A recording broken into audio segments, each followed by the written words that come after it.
Hello and welcome to my channel again. Today we will learn how to make your street photography even sharper and never lose momentum.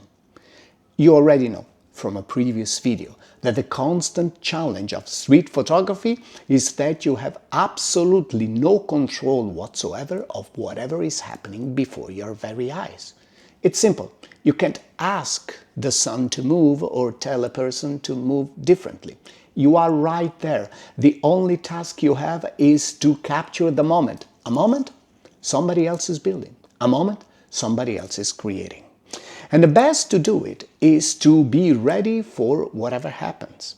Now, this is particularly complicated if you are just like me, somebody suffering from ADHD, because if you spend too much time waiting, some thoughts may get into your brain and everything screws up. So that's the reason why what I'm going to do right here is to give you a series of very easy steps to follow so that your street photography will improve tremendously. Okay, point number one. You already know that you should set your camera to aperture priority. That's the best way, okay? You decide how much light you want to enter the camera, and the camera will take care of everything else. But there is something more you can do. Along with aperture priority, I always set my camera to auto ISO every time I go to street photography. And I know, some people may say, well, it's auto ISO, so all of your pictures are gonna be noisy. But you know what? You know what, my friends? You're not in a studio. You don't have all the time in the world, that you're not taking a portrait by which you can adjust the lights. No, you're right there in the middle of a crossroads. You have to capture a moment. You have completely no control, so let your camera help you, okay? Auto ISO, that's absolutely the best way. Even because not only will you get the best possible exposition, you can also rest assured that whenever you're post-producing your picture, your post-production won't be massive. Actually, will be minimal. Or even if it has to be massive, you surely won't destroy your picture. And that is a really, really, really great deal. Point number two, and this is another very important point. If you're doing street photography, very likely the main subject of your photography are people, okay? So, how can you make sure you can take a very sharp picture of people? Especially if people are moving, or if you want to separate the person from the background. These are very serious challenges. So that's why I always recommend to set your autofocus to eye tracking. What does it mean? It means that the camera will focus on the person's eye, and it will take a little bit before you can focus it on a person. But whenever you're doing that, after you're doing that, rest assured that the camera will never lose track of that person, unless, of course, something will stand on the way. But if it doesn't happen, you have it. So, aperture priority, auto ISO, and eye focusing. And that's already a big, big, big step ahead. And then there's a third, most important point.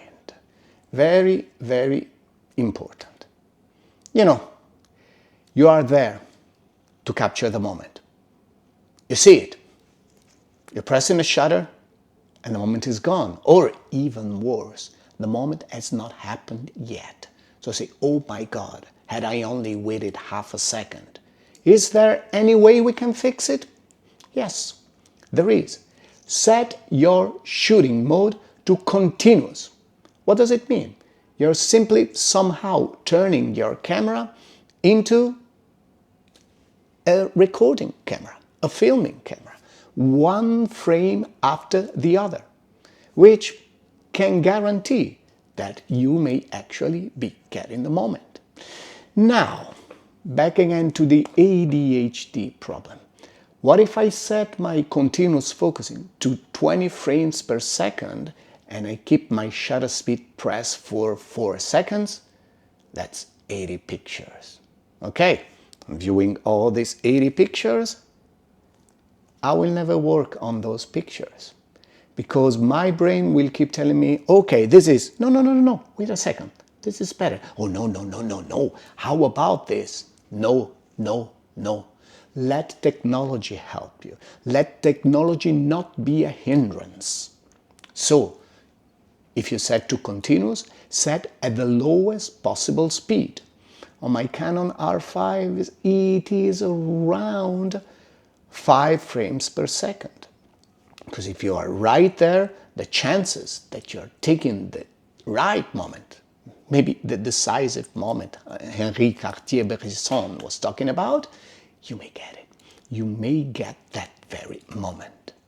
So you see, it's just a series of very simple and specific and sequential steps. And all they do is to really help you set your mind, really help you set your mind at peace, okay? So you can rest assured you are in control and everything is gonna be fine. Again, go outside, choose a place, and you know from the previous video what is the best way to look for a place. Sit down in that place, start to scan everything that's going around, and when you see something is becoming interesting, put the camera on your eyes or use the viewfinder, okay? And only in that moment, start shooting. What do you need to have set? Aperture priority, auto, ISO, focus, autofocus, and continuous shooting. The results are going to be absolutely amazing. Thank you. Thank you so much for staying with us and see you next time. Wait a minute. Before I forget, let me show you a gallery.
And this time, it's bye-bye for